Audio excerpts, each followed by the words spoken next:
So we're going to be starting to build the rooftop deck today. You might remember this job and this view. We're here about 6 months ago when we went through and built these trays.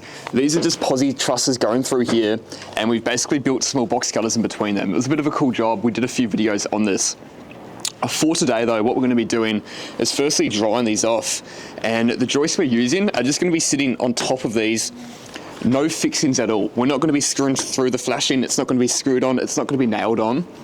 The engineer actually said to us that we can just sit the deck down with a hardwood and we don't even need to connect it at all. What we will be doing though is we will be gluing the joists on so that they can't move side to side.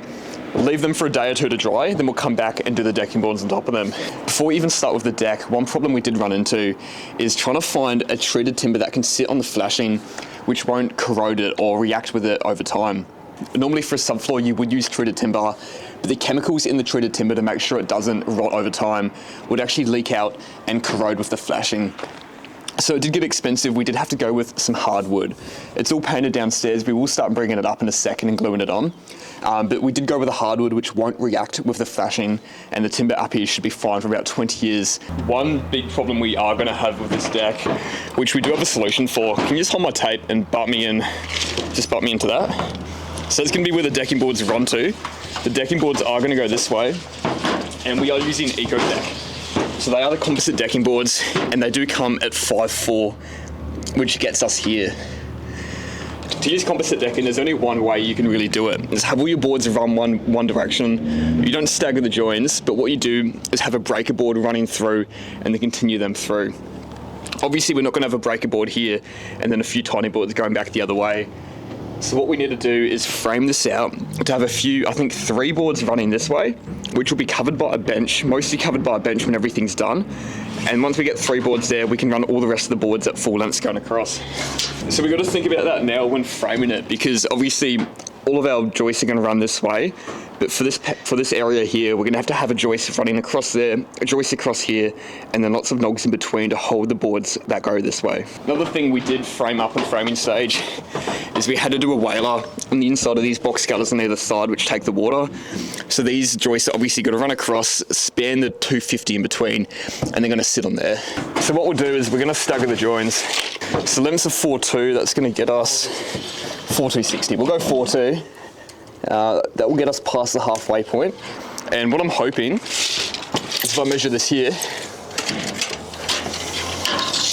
that's 3'830", meaning we should have an offcut of about 370.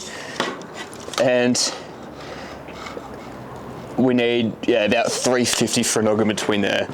So we want to make sure we get minimal offcuts, and then the offcuts for them are going to be these nog spaces in here for these spacer boards going the other way. Oh, that is heavy. I know. I wasn't expecting that to be so heavy.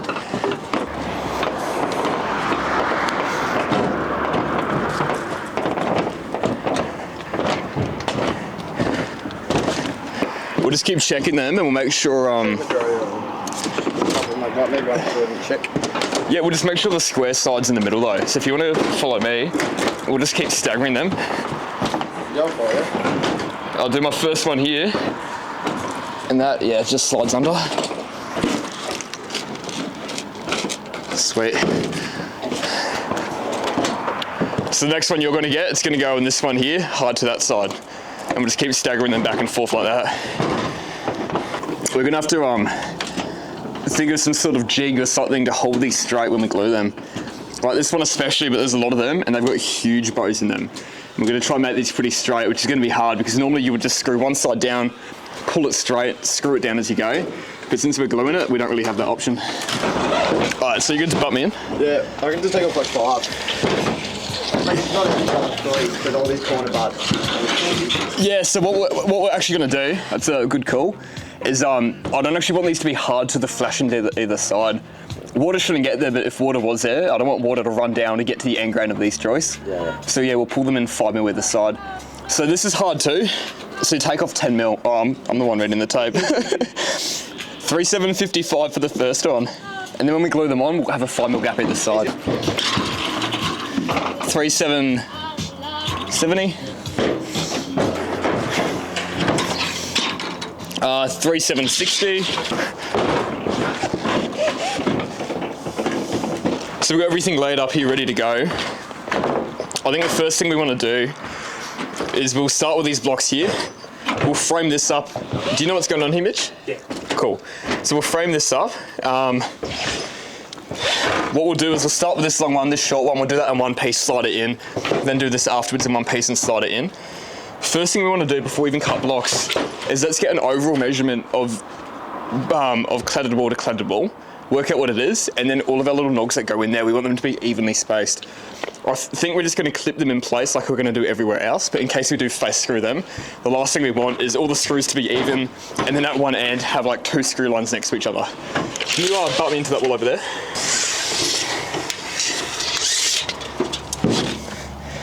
So you into that wall? Yeah. 7 on 50, and I think I broke my tape. No. 7 on 50, 441, so that's what we want to do. We don't want to go past 441.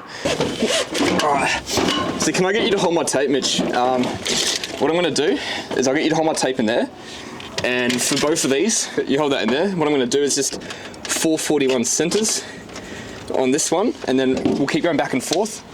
So mark 441 there, and then obviously I'll do 882 here, and then we'll come back over here. We'll just keep going back and forth, do even centers like this. Oh yeah, 882, then we got 1323. Tick that. Hope that's right. I did a video recently, I completely screwed the math up. 2205. Back over here. Are you with me what's happening now, Mitch? So we're gonna obviously cut little blocks that go at the same level through there so that these decking boards through here can be screwed down to something. Just be careful with these too. Or careful with everything up here. We don't want to scrape any of the walls or any of the flashings. If you lay through here, parallel, keep it the same way. Stick it that side that way. Yeah. This view behind you looks fucking amazing. What do you have where you are now in between? I'm looking at a nice 320. 323. 323. Let's go 320 the whole way. So can I get you, please, to start cutting me out of these offcuts here? Cut them every single one at 320. And what I'll do is we've got a drill up here. I'm going to start pre-drilling through the side of these, and we've got big 100mm bugle screws that can go all the way through this bit of 70 and into our nog in the middle. And we'll go through, get a couple bugle screws in every single one, and that way it's nice and solid. Then we've got this as one big piece. And then it's going to be a bit of a mission because we're going to want to glue everything up first, slide it in, and try to do that without getting too messy. So I'm just going to sit that on the piece there. And then I can see I probably want one screw about there and one about there. And what I'll do is that's... Doesn't feel like you get much from it, does it? So let's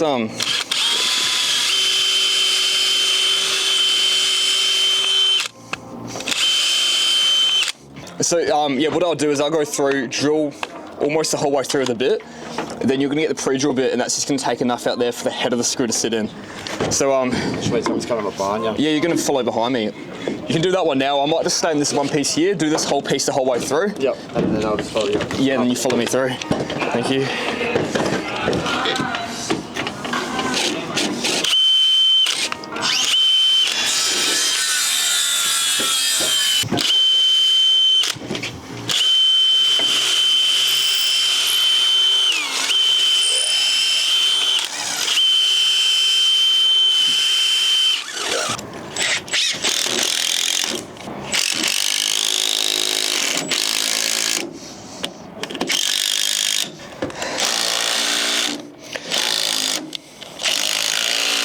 I'll get the AEG impact, and that should be able to sink those all the way through.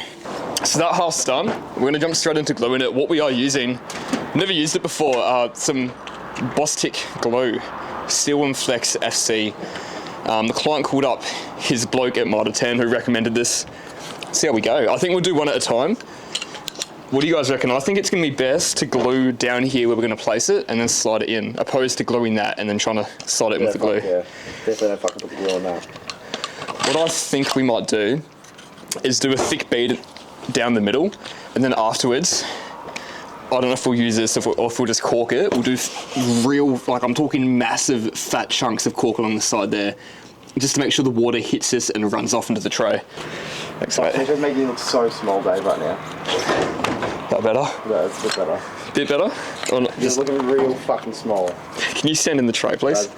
Dave's 5'11". Stand in the tray. There we go. All right, so that's how you put the sausage in. Keep your knees bent. A lot of people do this wrong too. Whenever you cork anything or use glue, you're not meant to pull it back that way. You need to push it on the angle and actually push the glue. That's probably more for corking. It probably doesn't matter for this, but when you want to get a nice finished cork, that's the way to do it.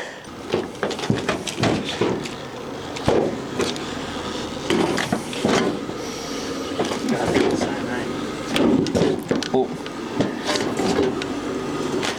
All right. I'm just gonna let that run out. Can you lay that down on that flooring over there? Just make sure the nozzle's not anywhere that's gonna get messy. Back to the glue shop. Alright, so don't put it down until we're both ready to put it down. I want to try keep smearing this glue to a minimum. Can you keep yours high for a sec? So I'm going to put mine in here. Nice, I'm in. And you keep yours hard to the ball as we go down. Nice. Alright, I'm just going to slowly walk on this, make sure we don't skid it anywhere. Just make sure that glue is pressed down. Actually worked out pretty well. So one problem we did work out, if we have a close up over here, we did actually notice this when we started laying them all. These middle points here were running over the middle point, and we had to do that to make sure we had enough offcuts for this row in here. What we would have ideally done is cut them off in the middle and stop them right here, because these little rivets is actually making these joists jump up a little bit. So on this side we've got what's probably about a 3mm gap there. That means that when I put this hardwood through onto this side, we're gonna have a 3mm set down. We have worked this out, what we're gonna be doing. For this one, we're gonna have to use a multi-tool and try skim it back a little bit and repaint it. But for the rest of them, we're just gonna have to hit it with a planer. The bitumen's gonna kill the planer. It's not the best way to do it, but then just bitumen afterwards. Sorry, mate, thanks for calling me up. Bitumen. Dave's been saying bitumen all day. Yeah, can't blame that on the New Zealand accent. Also, yeah, that's what I wanted to say. I did say that we are using F17 hardwood. It's actually F27. So it's some of the hardest, strongest woods out there, just so we got a more durable product. Blower? Yes, please. Yep, coming. Jenny.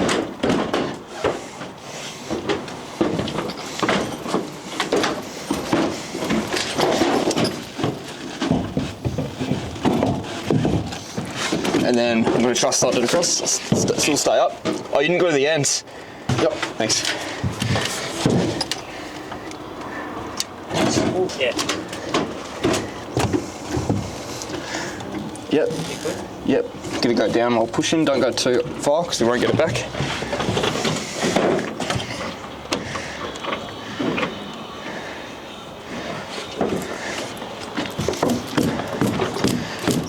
All right. We've got a hammer in the belt. Since this is F27, it is ridiculously hard to screw through. So we broke and burnt out a few drill bits. We also broke a few impact bits trying to drive the screws into it. But at least now this is completely solid. And yeah, we can run our decking boards through this way so our 5/4s go over the rest of these. Do you want to get the blower? Let's clean off as much of this as we can. And now I think we're just going to start from the back, work our way forwards, and go through, glue up a whole section, chuck them down. When we get to anyone like this one here that's quite bowed, we'll get a few clamps out. I reckon I've got an idea to get them right. So yeah, let's get to it. 25. Right.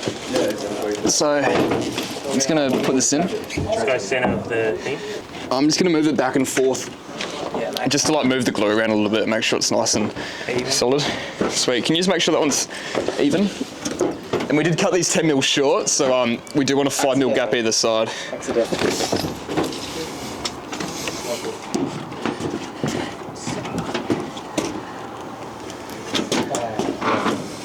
Alright, so I did say before that I had a trick in mind to try to get all of the joists straight. There were a few bows in them, and what I had in mind was going to be quite elaborate, almost cutting temporary timbers in between every single joist to try to push the bows out but we ended up not doing that. Just in case we try to get rid of the bow, glue it down, and that when we remove those temporary nogs, it might spring back, meaning it will break the seal it's got with the glue. What I did do was put down all the joists and made sure that we could get a straight line through the joist, even if it's moving its way from one side of the joist to the other, just so that when we put the clips in, there'll be a straight line with the clips, which you probably won't see anyway. All right, so we got all the joists down. We ended up being one short, just because we weren't expecting to cut through all these nogs up here. It wasn't in the count off when the builder ordered the materials. So we've glued up underneath them. What I'm going to be doing now though is going either side and do a thick bit of cork either side for two things. Firstly, it's going to help stick these down, but the other thing is, oh, hang on, I'm just getting a phone call. But the other thing is it's going to stop any water rolling in underneath the timber. Even though these are treated and they can be exposed to water, we don't want water just sitting in there and getting stuck underneath the timber. So a bit of cork in there will just make that water roll off down the side and off into the flashing trays. So I'm going to stay back now and cork around every single one of these, and then we can leave those for a few days before we come back here to start doing the deck. Actually, I didn't even mention it, but the reason we got some timbers here and a few buckets of weight is, I think I may have spoken about this a bit earlier, but in the middle of these capping pieces here where they overlap and there's a few rivets going through, it kicks up the joist that runs across them. So this one here was actually sitting up about 3 mil higher than that one. So the goal is, we've got the glue on there to hold them in place, we've got a bit of weight on it, and hopefully it kind of bows them down, and that once we release them, they are pretty close to what they need to be. We are expecting that we may need to go through and plane them when we come to do the deck, which would be annoying. The bitumen will kill our planers, but we'll plane them back, recoat them with bitumen, and then we're going to be good to go. They ended up going pretty well. Whoa. I wouldn't recommend trying to tug it though. You don't want to break the seal. So they are stuck in place, they are solid. Obviously there's going to be a little bit of movement because the actual flashing cap isn't fixed down permanently. So you can see that the whole flashing's moving with it. But the decking boards are going to be heavy, so once you get all the weight on these, it will push it down. Your parts really didn't work though, the middles. That didn't work? Nah, yeah, true. So I think for those ones that stick up, yeah. Oh, fuck. That one didn't work at all. I don't know why there wasn't any weight on that. That end? It's popped up massively. Alright. So we will have to try to fix some of those. For now though, we are going to start by laying the 3 boards all the way through here. Okay. So these are what we're going to be using to hold the deck down. They're called Evo clips. I've used something similar before, not this exact brand before though. And what we do is we get our screws that go through the top there, so they actually sit on the smallest part. And I think that diagram shows it quite well if you can see it. We'll have a look at the decking boards in a second, but they've got a C channel through the sides of the decking board. So we'll put these in a straight line, screw them down, and the decking board is going to get slid into the side of it there. And then when another decking board gets slid into the side, this is locked in place between the decking boards and you can't pull the boards up. Another issue we have is obviously with 5/4 boards, they're going to come through and end up about here as well. So no matter what we're doing, we are going to have a few butt join boards. We're actually not going to stagger these boards. We're going to do 3 boards at the same measurement, landing on the same nog, and where they join in this corner here is going to be hidden by a bench. We're still going to go through and deck it the entire way. We're going to finish the decking floor here, but we are going to have these butt joints hidden when the whole thing's done, so we're not too worried about those. You weren't lying, these are heavy. I can see why the engineer said we don't have to glue this deck down. So these are the boards we're using. If we have a look, I'll try to hold that there at the side profile, as that C channel we're talking about. So these will get screwed down like that. And then those decking boards will get slid into that C channel. They're actually a bit looser than I thought. I thought that'd be a tight fit. But as you can see with that screwed down there, that board just can't lift up. It's holding the bottom down. And then obviously the next decking board is going to slide in on this side, and this is going to lock it in place. And we'll push it in, get it pretty good to you, and then I'll hit it more towards you. I don't know if it's going to click in. No, I don't reckon it will either. Oh, I'm in. Right, so these are the little clips we used for this edge board here. So you can see we went through, flicked a line on what was straight, meaning it's actually hard to this wall the entire way because that wall isn't perfectly straight. But at least now that's straight and we can just keep going through. And what we're going to do is continuously check parallel measurements off this board and off the opposite wall there too, because the last thing we want is just to keep jamming boards in there, having these, giving them little gaps in between, And if these start to go in or out a little bit, we don't want to get to that point and have boards just on the absolute piss. All right, so we're going to use these as spacers. So we've got like 3mm gap in between. Obviously this board, it's got no clips in there holding it down. So what we are going to do is we can see that a clip overhangs on that side too. So I can put that in there, slide it all the way in, and this way this clip is going to hold this board, that board, and the next board that goes into it.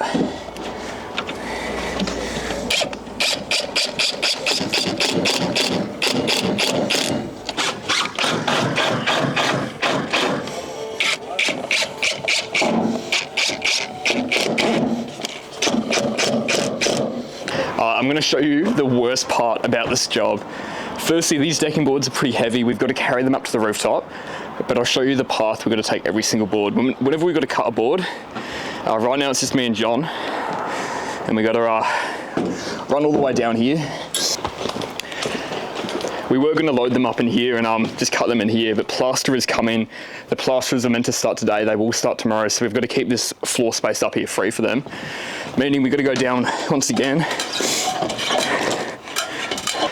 And this is where they are.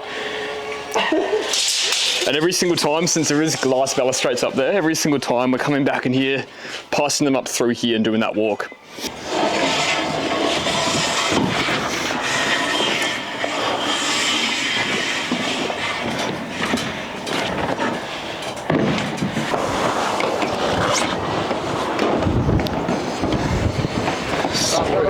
Yep. All these here, they're going to be covered by the stair landing. The stairs are going to come up through there and go over those boards. So because those boards are getting covered, we are going to be cut them to roughly the size they need to be. The reason for that is it's a bit hard to see, but the outside flashing that the board is sitting on is slightly higher. So we do want to cut all the boards back to be behind that flashing. But with composite decking boards, you don't go through like a normal deck and cut all your boards to start with, or even get running measurements and cut your boards as you go. Composite decking is very subjective to grow and shrink depending on the weather. So at the moment, it's late afternoon, the sun is hitting the boards upstairs at the top, whereas in the garage, the boards are going to be a lot colder. And the product description says that the boards can change size within 10 minutes. It's how quick that they can expand or shrink.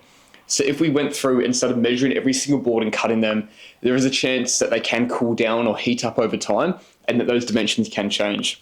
The way we're going to be doing the rest of the boards and the way you should do all your composite decking boards is lay them all in place, and then I prefer to do it at the start of the day when all the boards are cold in the same temperature. I'd set up my track saw and then go through and cut them all at once. The reason I like to do it at the start of the day is if you leave it to the afternoon, depending on where you're working, half your deck could be covered in shade, meaning that some of your boards have heated up and expanded, whereas the other ones are a bit cooler. I think if you cut them all at the same temperature, even if they do change throughout the day, at least it should be a nice consistent line. I just feel like that's the best way to do it. Right, so I'm gonna come to me a bit, get it roughly in place, just line it up. Yep, all right, we'll try solder in. Actually, can you go to the end and give that a 1mm tap to me, please? Yep. Yeah, that's it.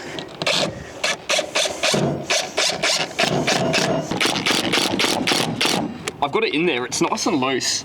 And we're going to leave it like that until we get the next board in. One thing we're putting onto is one of these clips per board. You can see there's some teeth in them. And what we do with these ones is we slide it in there. I've got my screw once again, and we're going to make sure we do not tighten it. We're just going to put the screw in. I'm actually happy for the screw to be sitting up a bit like that. You can see it's loose as well. So when we put the board in, we're going to have to try to lift this up, get the board in there. But once our next board's in, we'll tighten the screw and that will pull that teeth down onto the next board. I was a bit worried before that someone could jump on these boards and they could slide back and forth, but those are the clamps that do hold the boards in place. We've actually gone through, we've laid down about 3 more, and we can really start to see how much these boards shrink and expand over time. So we're using these packets, this is what we've done for every single one, and these are the ones we did yesterday. You can see the boards have shrunk. Instead of a 3, well, it's about a 3mm gap there. The gaps are getting quite a bit wider. So we've kept checking the parallels, and what's happening is the middle of the boards have a very slight bow, about 1mm. We can't really see it, but what we're going to do is flick a line, and we're going to try re-straighten it. So butting into this old board here, we have exactly, it's about 142 to the outside of this board. So what we're going to do either side is come out 143, flick a line. The board's going to follow that, meaning we're going to have a gap here of a mil, gap there of a mil. You won't notice it, and then the board will be straight from the middle. From there, we can keep butting the boards into that, and it should work out all right. So I'm going to go there. You good there? Yeah. Sweet. If we have a look here, actually it's going to be pretty hard to see, but we've got the chalk line right here. Well, that sun has kicked it up a level. So right now I'm hiding, and what we're going to do, as you can see the chalk line, I want to go some half over the chalk line. So you can see that I'm pulling that out by about a mil, half over the chalk line. We'll jam this in. If we do that the entire way, we'll recheck this for straight. It should be perfect. Sweet.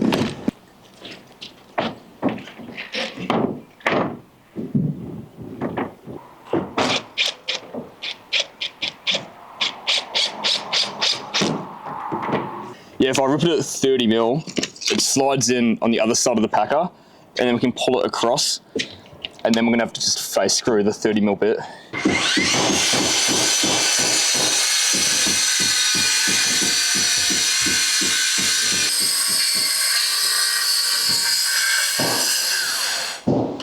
Oh shit.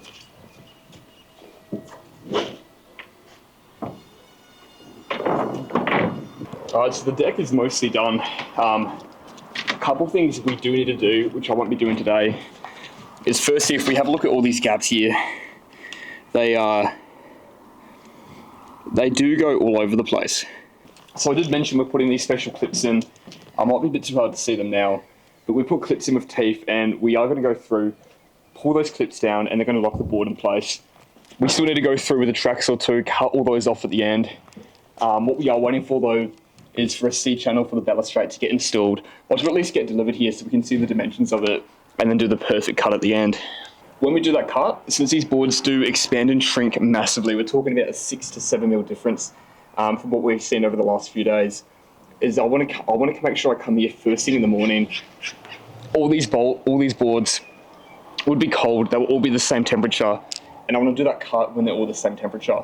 If I do it during the day, depending where the sun is, only half of these boards will be in the sun, and that means from that side of the deck to this side, the boards will be different temperatures and they're going to be all over the place. Once we do the cut, then I'm going to go through with all those little clips we've got with the teeth. I'm going to tighten those in place, and they're going to grab the boards, and it's going to stop the boards from moving back and forth.